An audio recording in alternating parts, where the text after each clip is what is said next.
কাল শয়তান মোল্লা এলো মাঝরাটি ওইখান থেকে এরকম ধুচ্ছি আমরা শুনে নেবো, খোলা পানিতে ধুচ্ছি আমরা শুনে নেবো যে কি ওইখান থেকে খোলা পানিতে ধুচ্ছি মাঝরাটি কাল শয়তান মোল্লা এলো ওইখান থেকে গ্রাম অসুস্থ হয়ে গেছে ধুয়ে ফেলতে গ্রাম ধুয়ে মুছে সাফ তাদেরকে ঘরে গিয়ে পেটাচ্ছে। বাংলার মুখ্যমন্ত্রী সম্পূর্ণ পুলিশকে দিয়ে ক্ষমতার অপব্যবহার করছে।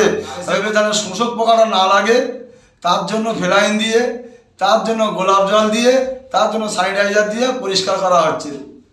এবং এই সওগাত মোল্লার হাওয়া যেন আমাদের আইএসএফ এর লোকের গায়ে না লাগে তার ব্যবস্থা আমাদের প্রত্যেকটা বুথে বুথে আমাদের ছেলেরা তৈরি হচ্ছে। আগামী দিনে সওগাত মোল্লার ভাঙড় থেকে উৎখাত করে ছাড়বে এবং ক্যানিং থেকে উৎখাত করে ছাড়বে।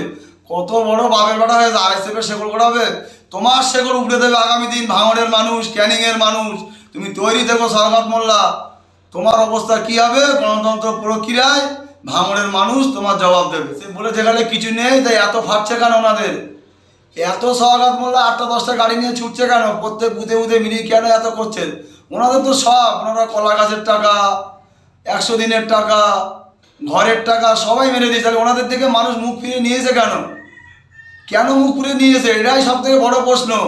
সেটা ওনারা বলতে পারবে, ওই বালি চোর, কয়লা চোর ওনারাই বলতে পারবে যে সাধারণ মানুষ কেন ওনাদের থেকে মুখ ফিরে নিয়েছে।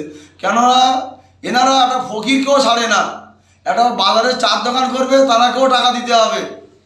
এনারা লুটে পেটে খাওয়া সরকার, এই শাসক দল মানুষকে অত্যাচার করছে। আর এই বাংলার মুখ্যমন্ত্রী পুলিশকে দিয়ে সাধারণ মানুষ রমজান মাসে ইফতার করছে, তাদেরকে ঘরে গিয়ে পেটাচ্ছে। বাংলার মুখ্যমন্ত্রী সম্পূর্ণ পুলিশকে দিয়ে ক্ষমতার অপব্যবহার করছে।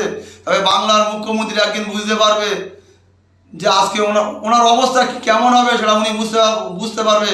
কারণ বিগত দিন সিপিএম ছিল, মানুষের ওপরে এরকম অত্যাচার করেছিল, সেই সিপিএম সরকারকে উৎখাত করেছে। এই মানুষই সব পারে।